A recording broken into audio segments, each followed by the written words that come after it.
What if a totally modern, grassroots organization, right there in rural Assam, was actually being guided by this incredibly deep, ancient philosophy?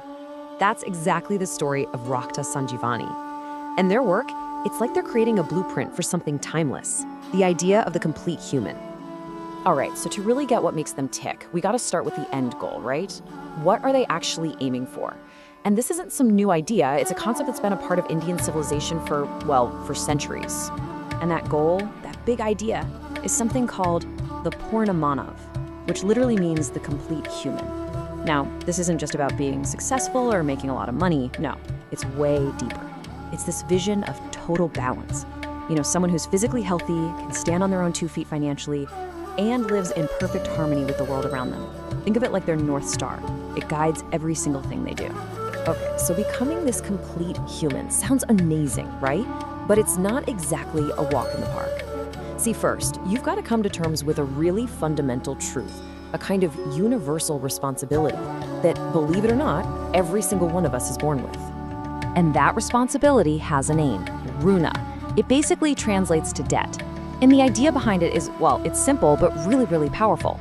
Think about it. Nothing you or I ever accomplish is done completely alone. Every single success, every meal we eat, even the air we breathe, it's all thanks to the work and contributions of countless other people, and of course of nature itself. So in a way, we're all born with this immense debt. So who are we indebted to exactly? Well, this Runa, this debt, it's owed to 4 main groups, you could say. First, to our parents and ancestors. I mean, they gave us life. Then to our teachers and gurus for all the wisdom they passed down. We also owe a huge debt to society, to all the fellow human beings around us. And last but definitely not least, we owe this profound debt to nature itself. You know, the rivers, the trees, the sun, the whole system that keeps us alive.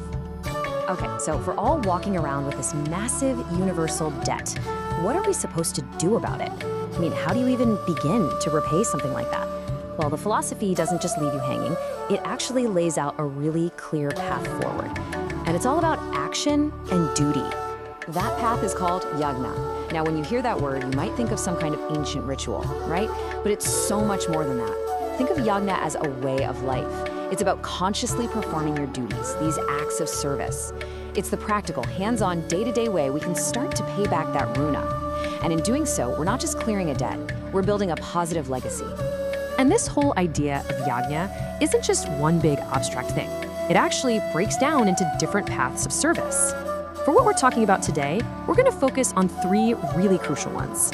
First, there's Devayana, that's our duty to nature. Then Rishiyana, our duty to wisdom and knowledge.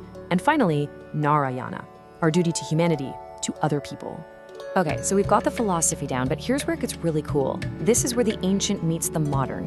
Rakta Sanjeevani has taken this entire ancient framework and they've applied it directly to the work they're doing right now on the ground in Assam.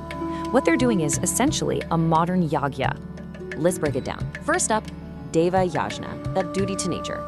Traditionally, you'd fulfill this by, living an eco-friendly life, respecting the earth. So how does Rakta Sanjeevani do it? Through their Project Prakriti. They're out there organizing massive tree plantation drives, tackling pollution, promoting things like organic farming.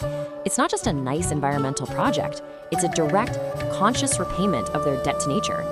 All right, next we have Rishi Yagna, the duty to wisdom. The whole point here is to make sure knowledge doesn't just stop with you. You have to pass it on.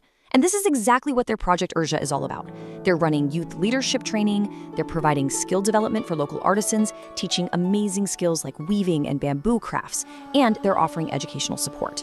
They're literally repaying their debt to their own teachers by becoming teachers for the next generation. It's a beautiful cycle. And that brings us to the third one, Nara Yagna, our duty to our fellow human beings. This one's all about compassion, about being there for others when they're in distress. And Rakta Sanjeevani tackles this on 2 major fronts. With Project Prana, they're tackling blood scarcity through these incredible voluntary donation drives. Then, with Project Karuna, they're on the front lines providing relief when natural disasters hit. This is service to society in its purest form. And this quote from the founder, Apurba Gohan, just nails their whole approach. He says, what artisans needed was not charity, but opportunity, infrastructure, and guidance. This is so important, it tells you exactly how they serve. It's not about giving handouts, right? It's about empowerment. For them, repaying that debt to society means giving people the tools they need, the opportunity, the support, the guidance, so they can build their own self-reliant lives. So, when you put all of these modern yagnas together, this service to nature, this passing on of wisdom, and this care for humanity, suddenly the whole picture just clicks into place. You can actually see that blueprint for the complete human being, built piece by piece. And look, this isn't just some nice idea or a feel-good philosophy. It creates real, measurable, tangible results. I mean, we're talking about more than 2,100 units of blood donated. Think about how many thousands of lives that could save. Over 2,500 artisans have been trained, creating real sustainable livelihoods for their families. And this isn't some tiny little project. They're doing this across 10 different districts in Assam. This is philosophy put into serious action.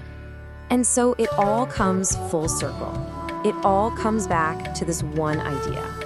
By consciously repaying those debts to nature, to wisdom, to society, through these incredible projects, Rakta Sanjeevani is doing so much more than just running an NGO. They are actively, thoughtfully, and successfully building that Purna Manav, the complete human from the ground up. So that kind of leaves us with a pretty powerful question, doesn't it? If we really take on this idea that we're all in a state of rina, that we're all indebted to the world around us, then every action we take becomes our yagya, our way of paying it back. It really makes you stop and think, and it forces us all to ask ourselves a simple question. What duty, what service will you perform today? What